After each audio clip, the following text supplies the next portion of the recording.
नमस्कार, आप देख रहे हैं स्ट्रीट बज़ और मैं हूं आपके साथ आरुषि राय। आगामी लोकसभा चुनाव से ठीक पहले मोदी सरकार ने देश में नागरिकता संशोधन कानून सीएए लागू करने के लिए नोटिफिकेशन जारी कर दिया है। इसी के साथ ही देश में अब सीएए लागू हो गया है। लोकसभा चुनाव की घोषणा से पहले सीएए नियमों की अधिसूचना जारी होना केंद्र सरकार का बड़ा फैसला है।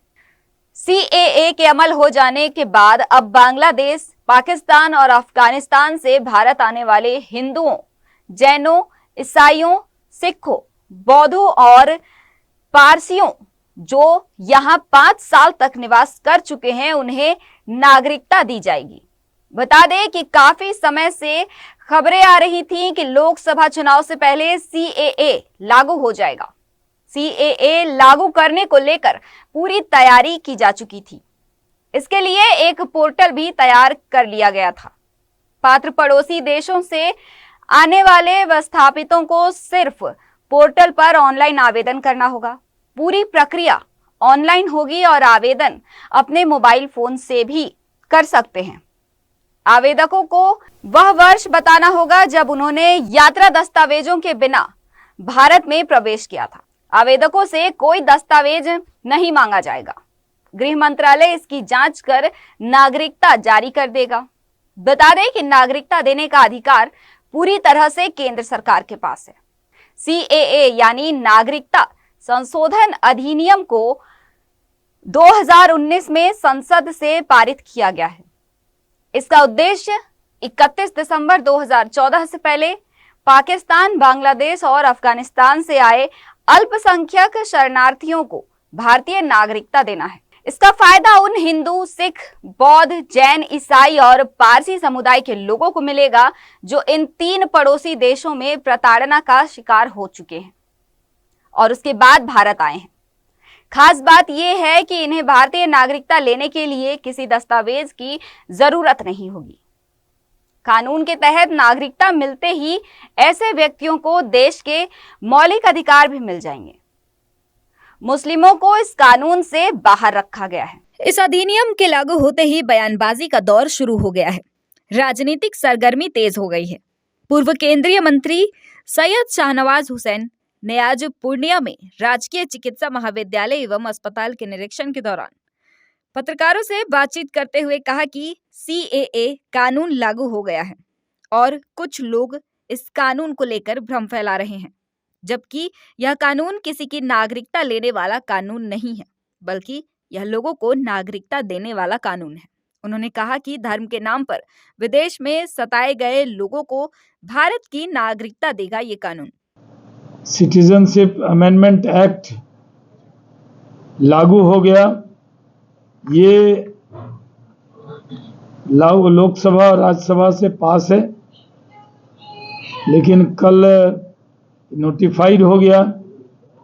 ये कानून बांग्लादेश, पाकिस्तान और अफगानिस्तान से जो लोग धर्म के नाम पर सताए गए लोग हैं, रिलीजियस माइनॉरिटीज़ के लोग हैं वहाँ के, वो अगर भारत में आए तो उनको नागरिकता 2014 के बाद तक जो आए हैं उनको नागरिकता देने वाला कानून। सीएए नागरिकता देने वाला कानून है, ये लेने वाला कानून नहीं। इस कानून से किसी एक व्यक्ति की भी नागरिकता जाने वाली नहीं है। जो लोग दुष्प्रचार कर रहे हैं उनके दुष्प्रचार से, अफवाह से बचना चाहिए। खासकर अल्पसंख्यक समाज से कहना चाहते हैं कि आपके जो झूठे हमदर्द हैं वो आपके बीच में गलतफहमी पैदा कर रहे हैं। किसी भी गलतफहमी के शिकार मत होइए। मोदी के रहते कोई भी मुस्लिम को भारत से बाहर नहीं कर सकता। ये दुष्प्रचार किया जा रहा है, उससे बचना चाहिए। अपने मोदी भाईजान पर भरोसा कीजिए। वहीं झारखंड विधानसभा के नेता प्रतिपक्ष अमर बावरी ने इस बिल का स्वागत करते हुए प्रधानमंत्री नरेंद्र मोदी और गृह मंत्री अमित शाह को धन्यवाद दिया। कहा कि भारतीय जनता पार्टी जो वादा करती है उसे जरूर पूरा करती है। नेता प्रतिपक्ष ने कहा कि नागरिकता संशोधन अधिनियम 2019 के भारतीय जनता पार्टी की घोषणा पत्र में शामिल था। जिसे आज प्रधानमंत्री नरेंद्र मोदी और गृह मंत्री अमित शाह ने पूरा किया है। नागरिकता संशोधन अधिनियम 2019 आज भारत सरकार ने उसे नोटिफाइड कर दिया है।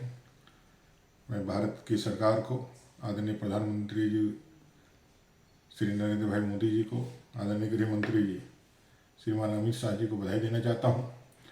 2019 के लोकसभा चुनाव के पहले हम लोगों ने मैनिफेस्टो में कहा था कि सामाजिक रूप से, धार्मिक रूप से प्रताड़ित वैसे नागरिक जो बांग्लादेश, अफगानिस्तान और पाकिस्तान में प्रताड़ित हो रहे हैं, उसे तमाम हिंदू, सिख, बौद्ध, जैन, ईसाई को अगर वो भारत की नागरिकता चाहते हैं तो आवेदन करें।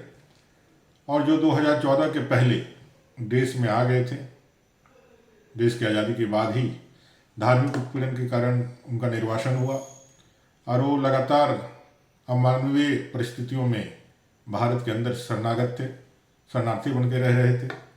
ऐसे आम नागरिकों के जीवन में उत्थान के लिए संविधान के द्वारा प्रदत्त शक्तियों का प्रयोग करते हुए, मानवीय दृष्टिकोण अपनाते हुए, क्योंकि भारत का संविधान हमारे लिए मानवीय दृष्टिकोण के माध्यम से मानव समाज का और मानव सभ्यता की रक्षा का बात करता है। भारतीयों के लिए, विशेषकर हिंदू समाज के लिए कोई दूसरा देश नहीं है जहां वो अपने नागरिकों को वहां रख सके। इस लिहाज से बहुत विचार विमर्श के बाद भारतीय जनता पार्टी ने नागरिक संशोधन अधिनियम 2019 प्रस्तुत किया था। कोविड के कारण इसे लागू करने में देरी हुई और जैसे हमारे गृह मंत्री जी ने कहा था कि वे इस चुनाव के पहले हम इसको जरूर लागू करेंगे, आज वह कानून लागू हुआ है। हम सभी ऐसे कई एक वर्षों से, आज़ादी के बाद से ऐसे लाखों शरणागत लोग जो सभी हक अधिकार से वंचित थे इस देश में रहने के बाद भी, उनके पीढ़ियों का कोई भविष्य नहीं था, ना उनको वोट देने का अधिकार था, ना यहाँ पे किसी प्रकार से कोई भी कानूनी अधिकार प्राप्त करने का अधिकार था।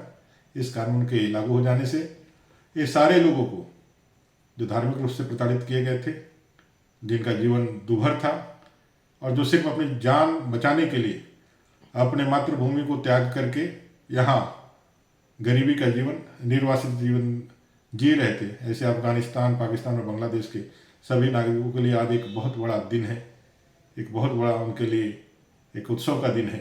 मैं पुनः एक बार आदरणीय प्रधानमंत्री जी को, नरेंद्र भाई मोदी जी को, आदरणीय गृह मंत्री जी को बधाई देना चाहता हूँ, धन्यवाद देना चाहता हूँ, क्योंकि इस जो यहाँ निर्वासित लोग हैं उसमें सब बहुत बड़ी संख्या दलितों की है, हिंदू दलितों की है। आज उनके जीवन में एक बहुत बड़ा एक ऐतिहासिक पल आया है। उनका जीवन अब आगे संवरेगा, ऐसा हम सबको पूरा विश्वास है। CAA कानून लागू होने से भाजपा के लोगों में उत्साह का माहौल है। बहरहाल आने वाले लोकसभा चुनाव में बीजेपी को CAA कानून का कितना फायदा होगा, यह देखने वाली बात होगी। बने रहिएगा स्ट्रीट बस के साथ। नमस्कार।